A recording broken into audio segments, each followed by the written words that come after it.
it's crossing in front of me.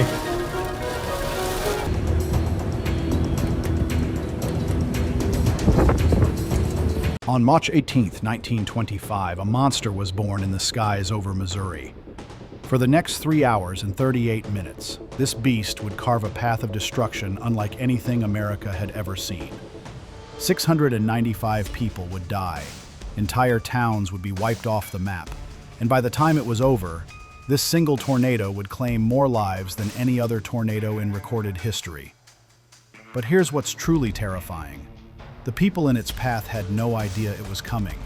No warnings, no sirens, no weather radar, just death arriving at 62 miles per hour. This is the story of the tri-state tornado, and why 100 years later, we still haven't seen anything like it.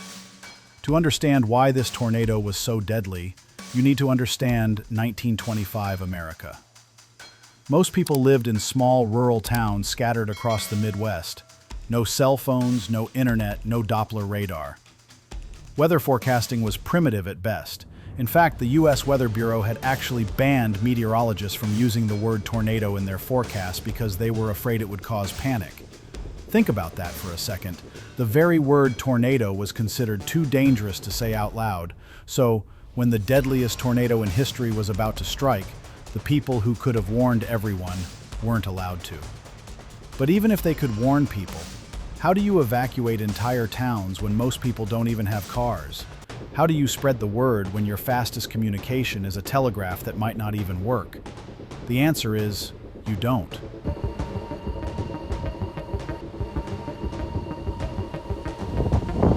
And on March 18th, 1925, that reality would prove catastrophic. It started innocently enough. A typical spring weather system was moving across the central United States. But this wasn't going to be typical for long. Warm, moist air from the Gulf of Mexico was colliding with cold, dry air from Canada. The atmosphere was becoming unstable, like a loaded gun waiting to fire. At 1 p.m., near Ellington, Missouri, witnesses saw something that would haunt them forever. A funnel cloud descended from the sky, touched the ground, and immediately began to grow. But this wasn't just any tornado. Within minutes, it had grown into a massive, mile-wide wedge of destruction. And unlike most tornadoes that hop and skip across the landscape, this monster had one terrifying characteristic. It never lifted. For 235 miles across 3 states, this tornado would stay on the ground, continuously, relentlessly, like a buzzsaw cutting through the heart of America. Modern analysis suggests this tornado had winds exceeding 300 miles per hour. That's strong enough to turn a piece of straw into a deadly missile. Strong enough to drive a 2x4 through a tree trunk. Strong enough to make cars fly. The tornado's first major target was the town of Annapolis, Missouri.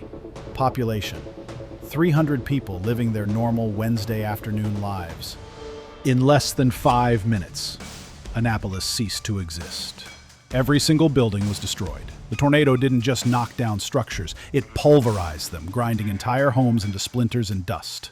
One survivor described the sound as like 1,000 freight trains screaming at once. Another said the air was filled with 10,000 things: boards, poles, entire sides of houses, and tragically, human beings. But the monster was just getting started. As it crossed into Illinois, it began moving faster, eventually reaching speeds of 73 miles per hour. That's faster than most cars could drive on the roads of 1925. Might have been able to see something there.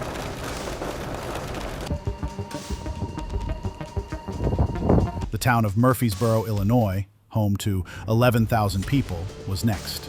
The tornado struck during the afternoon, when children were in school and adults were at work. Longfellow School was packed with students when the tornado hit. The 3-story brick building collapsed in seconds.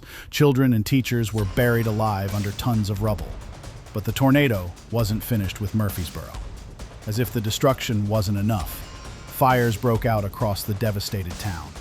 With the fire department destroyed and water mains broken, the fires burned unchecked, consuming what little the tornado had left behind. In Murfreesboro alone, 234 people died. That's more than most tornadoes kill in an entire year, but this tornado was only halfway through its rampage. As the tornado crossed into Indiana, it had been on the ground for over 3 hours. Most tornadoes last minutes. This one was just hitting its stride. The small town of Griffin, Indiana, was obliterated so completely that it was never rebuilt. Every single structure was destroyed. The tornado had literally erased a town from existence. But behind every statistic was a human story. Families torn apart in seconds, children who lost their parents, parents who lost their children. In the aftermath, survivors emerged into a hellscape. Entire neighborhoods looked like they'd been hit by an atomic bomb. People wandered in shock, covered in mud and blood, searching for loved ones who would never be found. The tornado had been so violent that it didn't just destroy buildings, it obliterated them. Homes were reduced to piles of kindling, cars were twisted into unrecognizable balls of metal, trees were stripped bare and driven into the ground like spears. Hospitals that weren't destroyed were overwhelmed. Doctors worked by candlelight, performing surgery on kitchen tables. The injured kept coming, but there was nowhere to put them. Remember, this was 1925. No cell phones, no emergency broadcast system. Many communities didn't even know the tornado was coming until they could see it. And by then, it was too late. By the time the tornado finally dissipated near Petersburg, Indiana, at 4:38 p.m., the damage was incomprehensible. 695 people were dead, over 2,000 were injured. Approximately 15,000 homes had been destroyed. The tri-state tornado made headlines around the world. It was a disaster of unprecedented scale, and it changed everything about how America thinks about severe weather. The tragedy led to massive improvements in weather forecasting and warning systems. The ban on using the word tornado was lifted. Doppler radar was developed. Emergency broadcast systems were created. Today, when a tornado threatens your area, you get warnings on your phone, your TV, your radio. Sirens blare across entire cities. You have an average of 13 minutes to take shelter. The result? Even though we have more people living in tornado-prone areas today, tornado deaths have plummeted. The deadliest tornado outbreak in modern history, the April 27, 2011 super outbreak, killed 324 people across multiple states. That's still fewer than half the deaths from this single tornado in 1925. Oh my God. That thing is destroying everything. But the tri-state tornado did more than change weather forecasting. It changed how we think about natural disasters.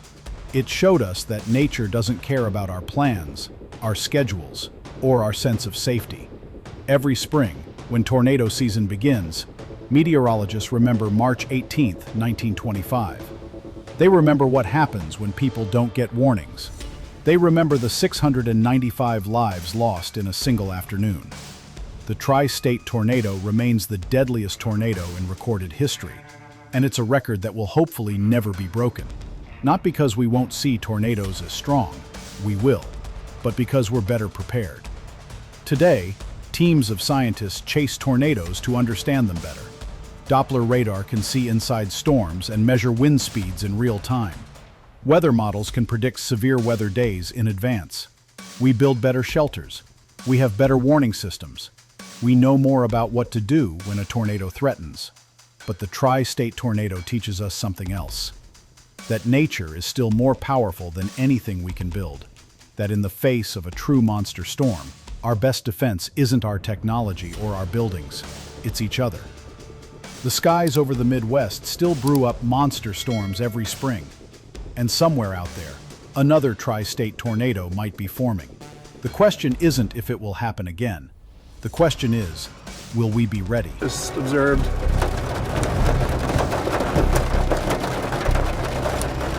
There's definitely a tornado on the ground.